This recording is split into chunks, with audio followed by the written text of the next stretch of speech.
Okay, All right. It's not broadcasting yet, is it? started. Okay. Thank you. Hi, everyone. Welcome to this session on informational interviews. I'm really glad to have you all here. My name is Abhyuday, and I'm a co-founder at IP Leaders. Um, I'm going to wait for a couple of minutes for everyone to join in, and we're going to use the WhatsApp group of IP Leaders Club itself for discussing any doubts that you may have. Okay. So any doubts, any live chats, we will use this on IP Leaders Club WhatsApp group. So I'll wait for a couple of minutes for everyone to join in.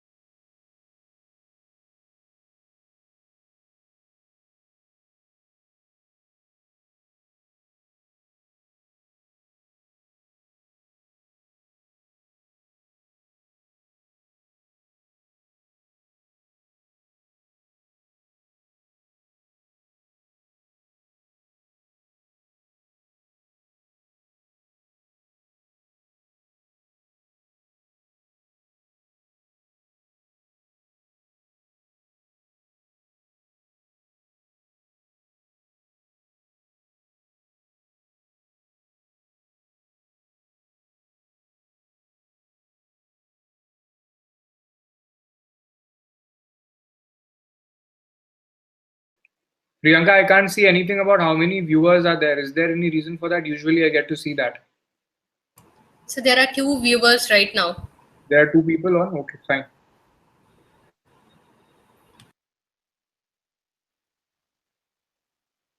So hi guys, we're going to start this now.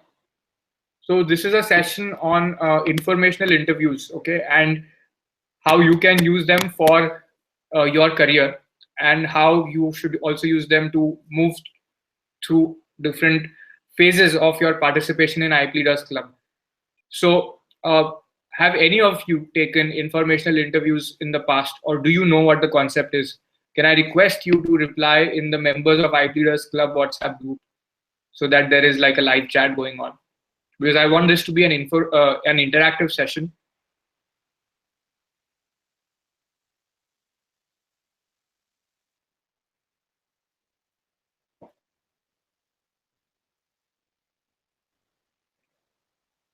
So informational interviews are basically career related interviews where you speak to someone who is senior in the industry, who is working in a position that you might want to work in the future. And the informational interview seeks to obtain information about his or her work, making a career in that area, and how you can get there. Broadly, this is the idea behind an informational interview. I'll repeat: knowing from someone what what they do as part of their career, what is their day like, how to get the skills required to get to that career, all of that. Okay, how to get a job in the area they are working in, what does the industry there look like. So it's that. Now this has been a very popular concept in the West. Okay, so in US you will see that a lot of B schools, they focus on this because that's how people can get an idea of different industries. Okay, so it's like someone who's interested in taking an informational interview would connect to people senior in the industry, ask them to meet them over coffee, and you know uh, really eat out with them. And because it's an experience for the person, because the other person is investing his or her time in sort of sharing their experiences with you, okay, and for nothing else they get. So the least people do is take them out. Now that's the version that we've seen in the US. Now many varieties. You can do this work online also to start with. Now, inside IP Leaders Club, our intention is that you start getting familiar with this process. This is very valuable for two kinds of questions. One is when you want to decide that what kind of a career do I want to build? Where do I want to work? So first, when you want to decide, okay, which area do I want to work in? where what kind of career do I want to build? This is like the much broader question. Okay, a narrower question would be that once you figure out which area you want to work in, then which is the organization? Which organization would I like to work in?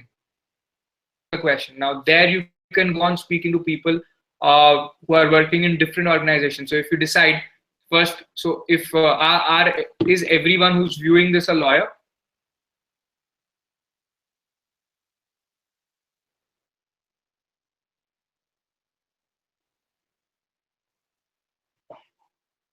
Just for my benefit, can you share your occupation or profession? How many of you are into law? How many of you are into management, into tech, into business? Great, Shubham. So I see that you're an engineer. Very good. So let's say that as an engineer, you want to figure out that do I want to start my own business, or do I want to work in a big company, or do I want to work in a startup in India? So what would you do? First is that you would find out the people who've done each of these things, okay, and really speak to them about what their work is like what their life experiences are like at that job, what their past background has been, okay, and you can sort of learn from that and figure out that whether that job is something you would like to take on,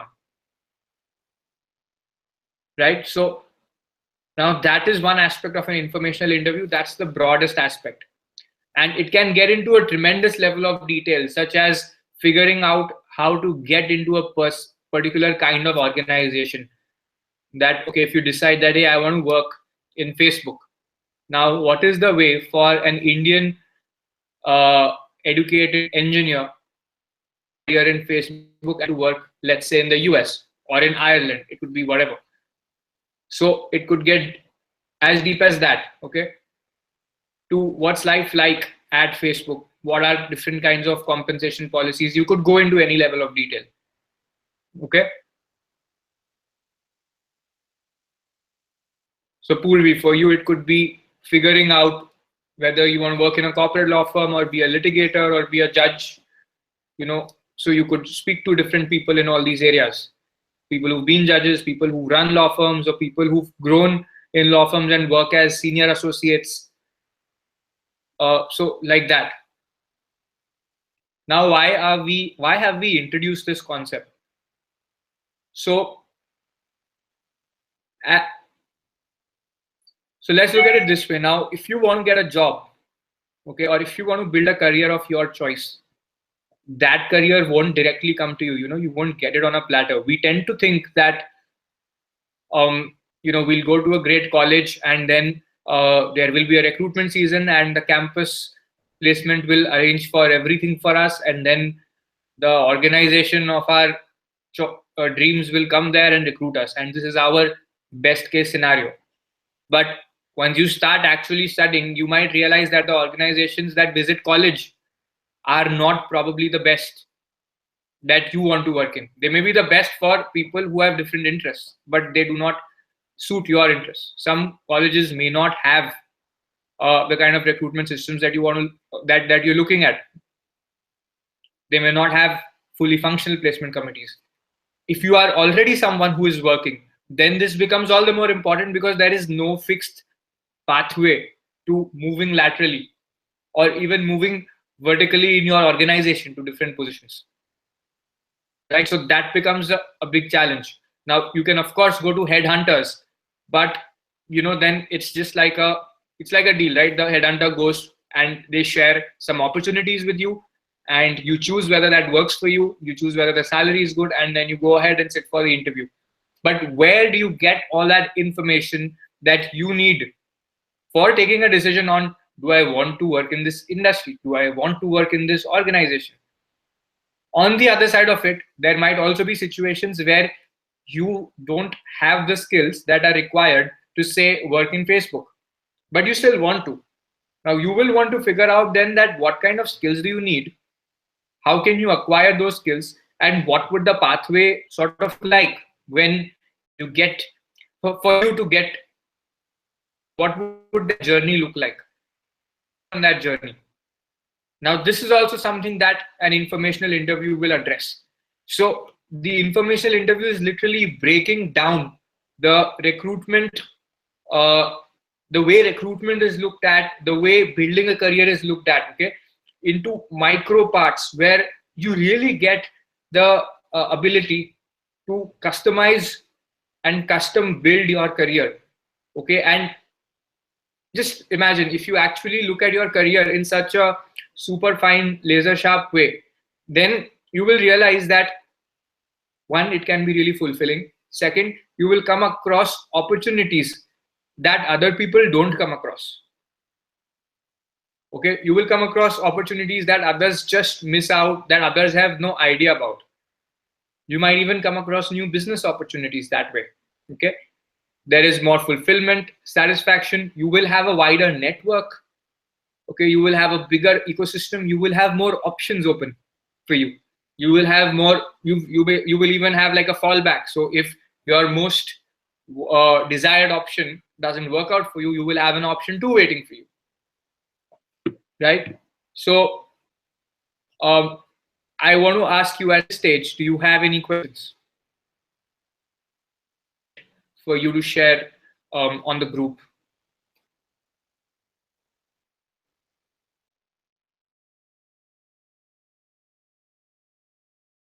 Both of you, Shubham and Purvi, please share. And in case anyone else is also there, feel free to share. We're carrying all conversations on the WhatsApp group members of IP Leaders Club. Abhyuday, we have one query Sure. on the live chat from Ashwarya. She want to ask, how can you discuss more personal issues like sexual harassment guidelines, etc.? Is this about the law or is this about a personal issue you're facing at work? See, if it's about the law, then you can ask anyone who is an expert in the area, the position of law. You can do your own research. Or if you are facing an issue, then of course you gotta brief someone on it and ask them for inputs. You could approach your mentor or you can approach a lawyer. Yeah, maybe you could get in touch with me over WhatsApp after this. An informational interview is actually not uh, the the tool for that. But yes, if you are say building a career in an industry and you want to ask that, hey, is there a glass ceiling really here, or is sexual harassment at work prevalent in this organization, or how does the organization deal with sexual harassment at work? Are there strong systems to prevent it? So that kind of question you can ask in an informational interview. Does this answer your question, Ashwarya?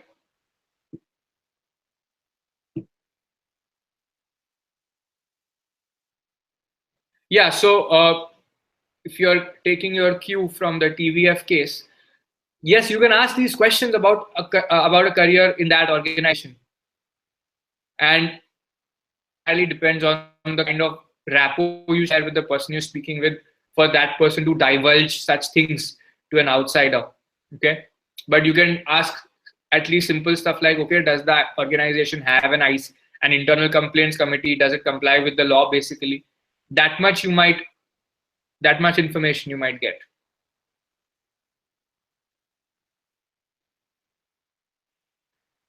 Hi, Purvi. So Aishwarya, I'm guessing your question is answered. Please specify in the group if it's not. Shubham, please write what you want to add to the question. And in the meanwhile, I will address Purvi's question. So, Purvi, you should talk to as many lawyers as you can. When you speak about how to decide which area you want to work in, um, that's interesting, right? So there are many ways to decide. A lot of times we decide things based on what we get good at an early age or at an early stage. Like say if you're in the second year of law school, you'll just realize that family law or torts very intuitively connects with you, and you might like that and you want to build a career in that. Okay, these are good cues, these are good hints, but I would not say just basing a career on sort of the area of law you like, because you can get yourself to like anything. What might be more important for you to take a call on is that, okay, what is a kind of life that a person doing this kind of work will have?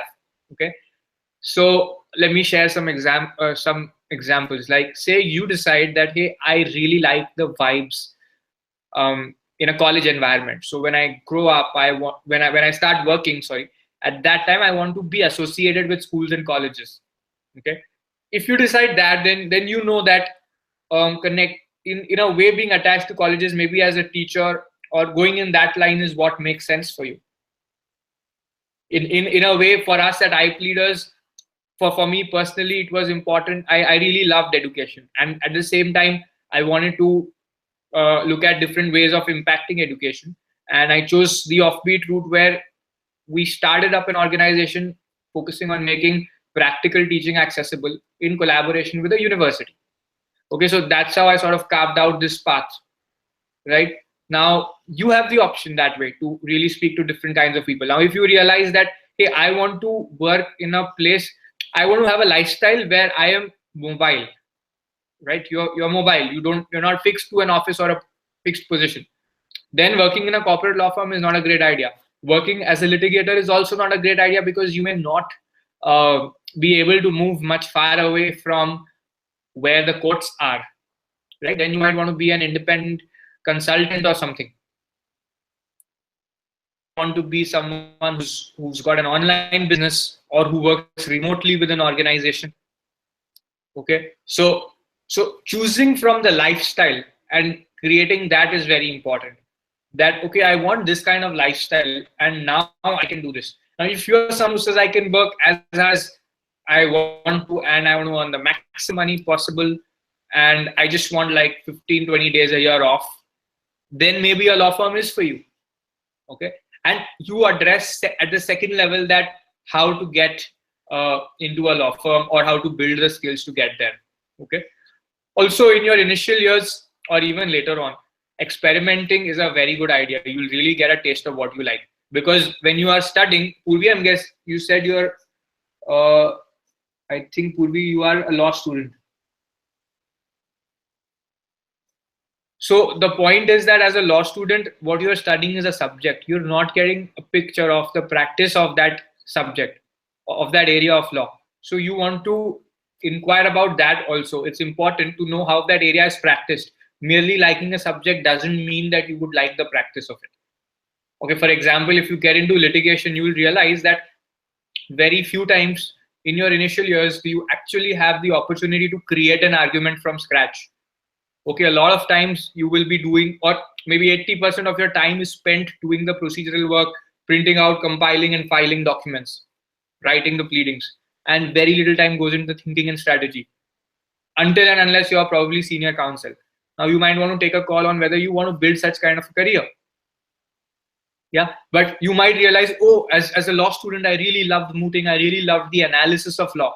But hey, do you get to do that when you start practice from day one, or do you get to do that much later on? Yeah, and you say, I like constitutional law, but does a practicing lawyer have the freedom to choose only constitutional law cases? It might be economically unviable.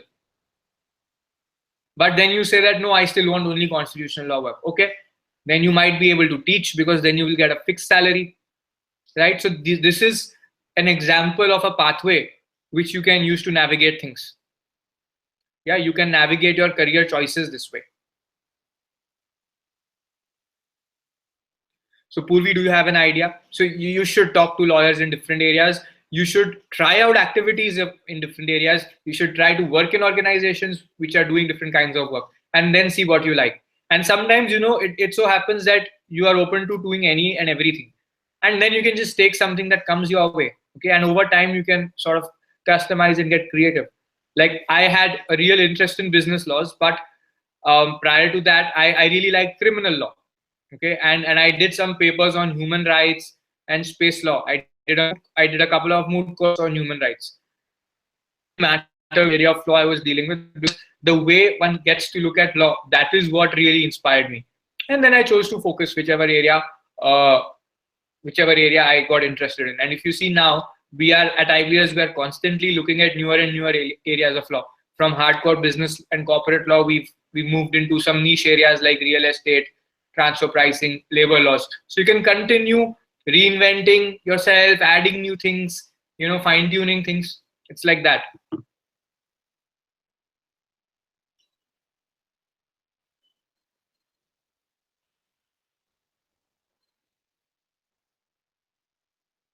Okay, so just give me 30 seconds. I need to check on the conversation in our group.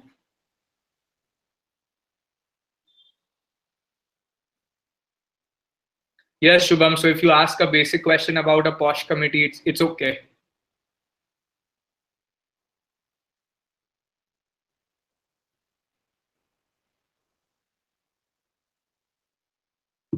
So now there is another spin, okay, on why we're doing informational interviews. Now I'm speaking a lot about the background of informational interviews because I want you to be settled with the idea that taking informational interviews is beneficial for your career. Okay, first you really need to be settled with that before you go into how to take an informational interview, because whether you take an informational interview later on is going to be based on how important you think it is for you, right? So the other thing is that when people want to look for jobs or want to look to migrate, the first thing you do on an online platform or with your friends is just approach them and say, hey, I'm looking for a job, can you please help me? You find someone on LinkedIn and you write to them, hi, I am looking for a job, is your organization hiring? Or worse, that, hi, I'm looking for a job, is there one in your organization? My CV is attached, please respond. Something like that, over email, over LinkedIn. And what we tend to literally scrounge for is lots of email IDs, as though email IDs themselves are really important. And then you write to people and realize that, oops, people don't respond. And if they respond, you get a lot of no's, like a lot of rejections. And I know of people who've applied to over 100 places and not got confirmations in any, and responses only from like 5 or 6. Yeah, so now we need to look at, is there a more efficient way at getting this done? So we believe that informational interviews is one answer. Why am I saying this? Because an informational interview creates all the background that you need to have a genuine professional relationship with the person you are connecting to. In this relationship, you're basically interacting over, there's a whole domain of a conversation you're having about work, about issues. Okay, so the person can contribute. It's not about just taking a favor that give me a job. And very few people uh, in the professional community are actually in that position, okay, that they can instantly give you a job. And actually giving someone a job requires a lot of evaluation and assessment, and all of that is not objective. It's not in the form of an entrance exam right now. Like if you want to be a civil servant, yes, you can give the UPSC exam, and that has very objective criteria. But getting a private sector job is not like that.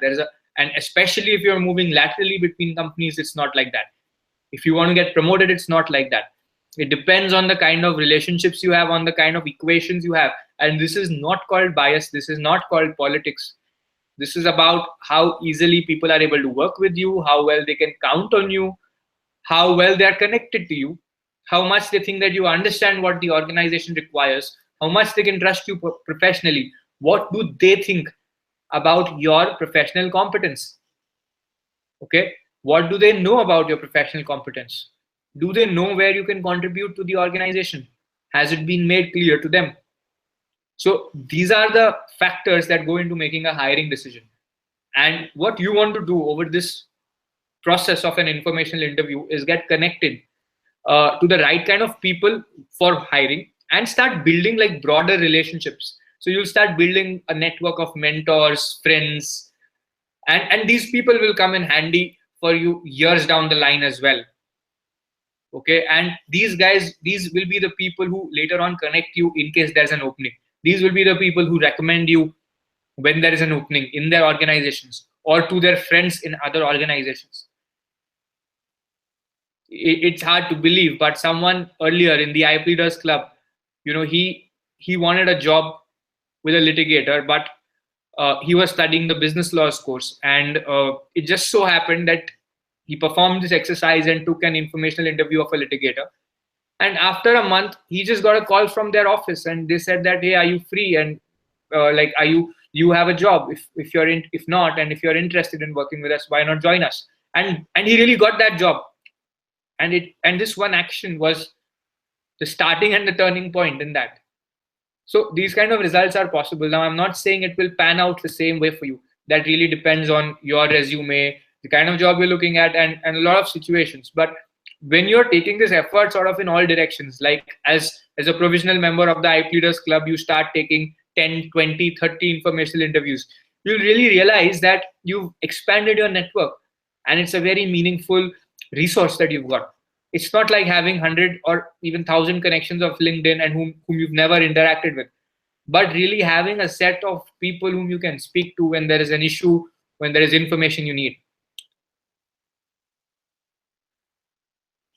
A lot of people ask me why should someone be interested in giving you an informational interview? Like, you ask them to give an informational interview and they get nothing in return. So why should someone want to do that for you? So I think we tend to think that people are more selfish than they actually are. Human being wants to give and return back to the community. And you're discounting the fact that when those people rose to the positions that they are currently in, they received help from someone down the line. So they want to contribute, they want to return it back. They are themselves interested in reaching out and helping people. So this is their innate tendency.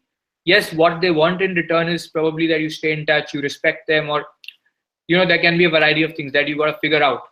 Okay, but it's just a genuine interaction. It's got nothing. You don't have to do anything to get their response. Don't irritate them, and don't ask them for favors that they can't do, like straight away giving a job. That doesn't make sense. All right, questions still here? So who all are on this webinar? Shubham, Aishwarya, Purvi, Vikram, is it? Is there anyone else?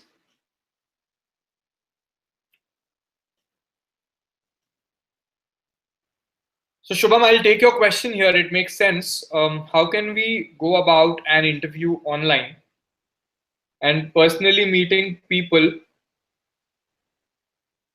might not be possible due to a variety of reasons, primarily their busy schedules. Hi, Roy. Okay. So, Shubham, you can meet people when you've got like a stronger relationship with them, when they know you.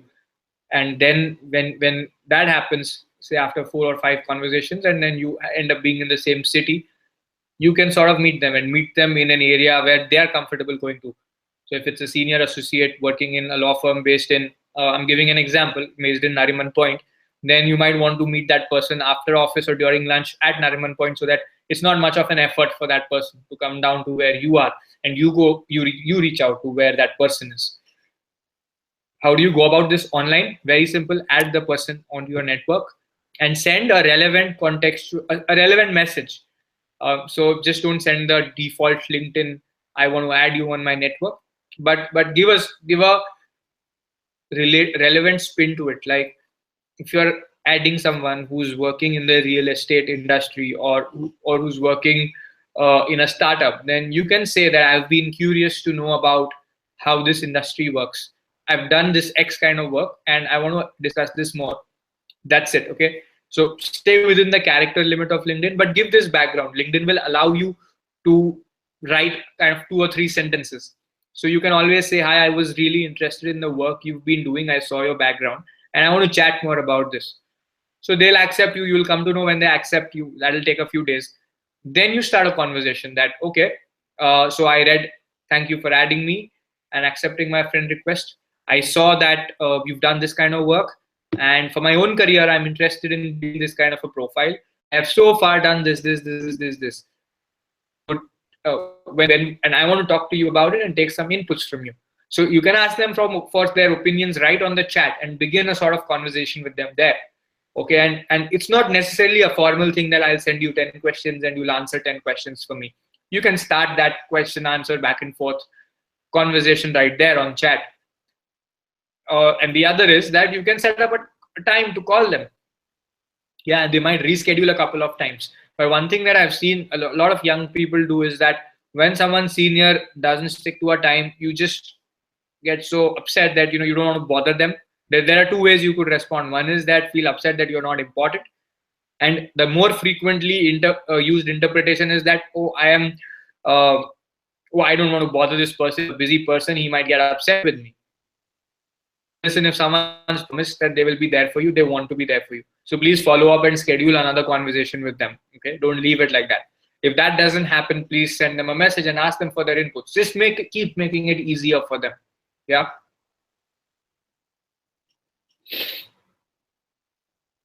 So Shubham, do you have a sense right now?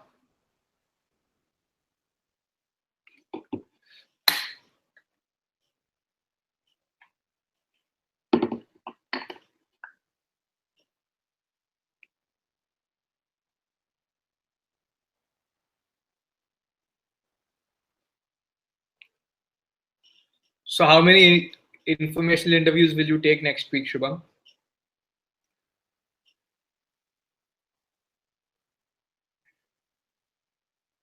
So you'll see that as soon as you shift from the default message, conversations get interesting.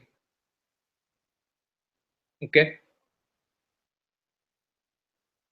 And you'll be surprised that I've been able to get articles published on websites such as First Post simply by reaching out to people like that. So I went to a news article on an area. I don't remember that area. I just found a relevant news article in a newspaper. Then I saw who's the person who's writing on it. Or I saw that article on First Post and I saw who posted it. Then I figured out that this is the person who posts articles in this area. I found that person's Twitter ID. I just wrote a simple message to that person that I want your email ID. I have something on this to share. And then that person gave me their email ID. And I shared with them that person what I had in mind. And she published the article on First Post. So this can happen. And these are really amazing results you wouldn't get otherwise. The other thing is that you can also look at whom to add. Now LinkedIn is very, very smart in recommending whom you can add. So you make use of that feature. The other is you can search people by different filters on LinkedIn, by company, by colleges, and like that. So you can search them from the company that you are interested in inquiring about, and then find someone. Then LinkedIn will show that which degree you are connected to them, right? Many times you'll realize that there's only 1 degree distance, so you can add them directly. Sometimes you can ask an introduction from someone. Okay. The other is that it really makes sense to connect with people who've been quoted in the news, because they are usually people who want to reach out, either build their practice, build their expertise, connect with more people, mentor people a lot of times. So those people who've been cited in news reports, they are the ones you should definitely reach out to, because they are active and keen to help. Prima facie. Yeah. You might get someone who is not willing to help, but those are the people who are interested in reaching out, or who are interested in people reaching out to them.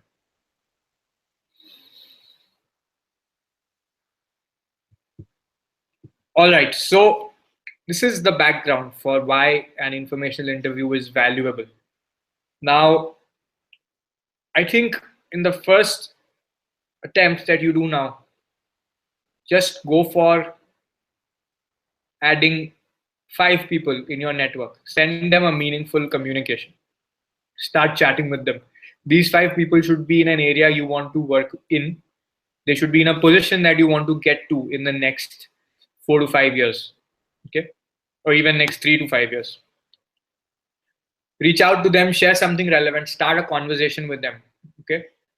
Kind of questions also you can ask, but you need to sort of, once you start a conversation, then you can move to more specific questions. And remember that it's not a question, it's not an interview. Like, they should not be feeling pressure to answer. They should not be feeling a barrage of questions. It's not a coffee with Karan rapid fire round. It's not a Bone Vita quiz contest, right? So make sure that you're having a conversation with them when you ask your questions. Okay, and you'll come to know them very intuitively.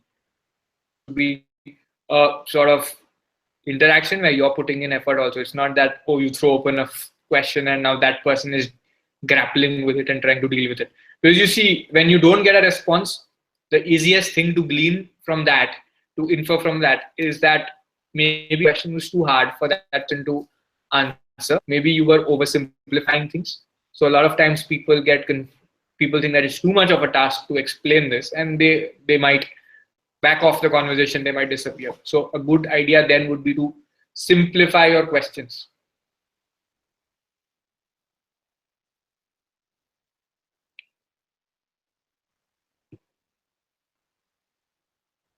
Is there any other question?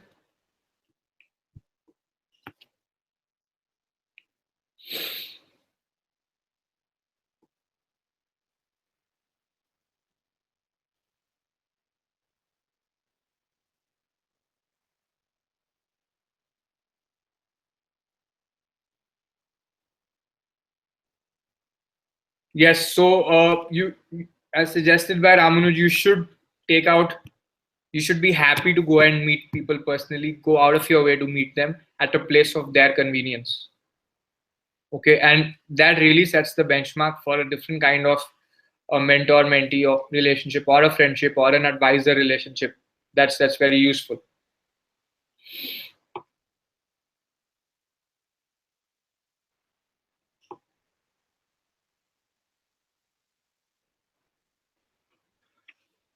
All right, everyone. So we're coming to the end of the session. Some things that I would like you to take on before the next session on informational interviews is add 5 people to your network, start meaningful conversations with them, and at least get to inquiring, knowing from them what their like what kind of industry they work in, what is life like in a work day of theirs, what skills do they require for that, okay, and how you can get those skills. What are their inputs for you? What is the gap that they see in youngsters who join that area, or in people, or what is the skill that their company or their organization most requires? So these 4 or 5 questions, okay, and these are intuitive. You don't need to mug them up. You don't need to write them down. This recording will also be available for you to see in future, okay, but just sort of have this kind of a conversation and share on the group what you got. Okay, you can share what they answered. You can share what benefit you derived, or what is the new view that you have about your career after taking that informational interview. Do you like, are you interested in working in that area that you were curious about, or are you not? Okay, do you have an easier pathway to go forward, or is it clear for you? Those are the kind of questions I would like you to share your responses to on the group. Okay. Abhyuday, there is one more query on live Yeah. chat. That is, how can we take advantage of people's work history into gaining insightful answers? Sorry, I didn't get the query. How can we take advantage of people's work history into gaining insightful answers? So, okay, where is this question? It's not on the group. Live So chat. if you want to know about, so if you already know about that person's work history, say from LinkedIn, then it makes sense. You know, a lot of people migrate from one job to another. A lot of people migrate from one industry to another.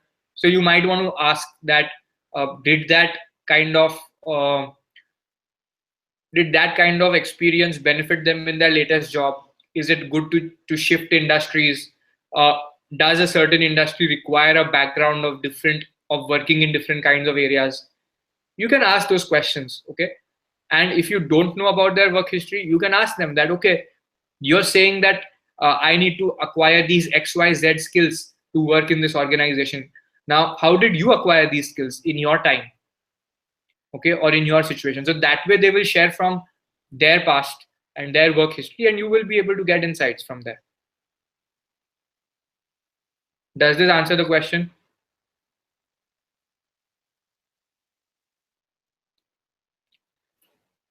So I want to say one thing on your response. So you will have constraints all the time about place and time. Okay, now we're not talking about, okay, you've got to immediately go and meet this guy. It's not like that. See, over a period of time, you might be traveling to the city that person is in, or you might be in the area where that person works. Okay, so once you sort of have a relationship, you can easily text and figure out, okay, can we meet? And a lot of times your attempts will not be fruitful, in the sense the person may not respond, or they may say, hey, I'm busy today, let's do it another time. Okay, but keep going at it, because if you've got a network of 30 people or so, okay, and then you expand it further, you will get results. There will be people who are willing to meet, there will be meetings that happen, there will be entirely unexpected and new conversations that take place. Okay, and you will love the experience. Just try it out for once and then share. You will get a sense of what I'm saying. Also, if also another idea is that you should look for people who are in your location as well. Sometimes you're obviously located away from the city, you might be elsewhere, but it still makes sense to find out, okay, who's there at the nearest place to me. Figure out about corporate law firms, and you're not in a place where a lot of corporate law firms are. Okay, but you can see, okay, is there corporate law work coming in this area where I am? Let me ask a litigator, or let me ask someone working in a company here, that do they have corporate law work? Okay, so there are various strategies to look at this, and all this will give you a lot of market insights. You will be getting a lot of new areas about you'll get a lot of cues about where could possible career opportunities lie. A lot of entrepreneurial ideas are sourced from this. All right, guys, any other questions?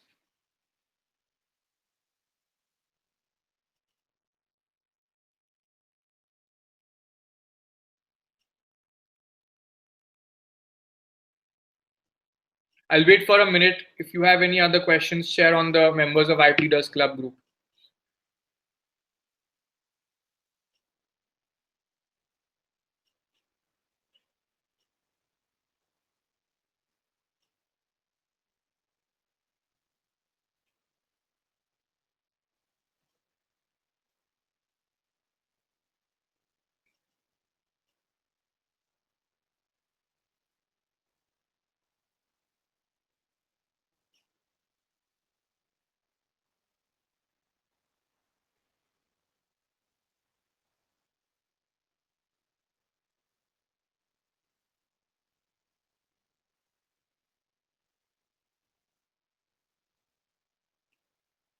All right, so we're going to close this session.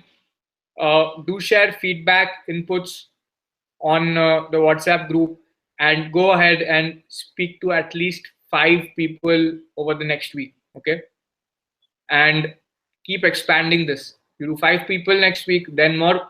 Reach out to 10 people the following week. Okay, if you want to create a big network, you should know around 50 people. Okay. All right. All the best. Have a great day. I look forward to hearing from you all. Share what is happening when you do these exercises. If you get stuck somewhere, share on the WhatsApp group so we can give you some inputs. Thanks.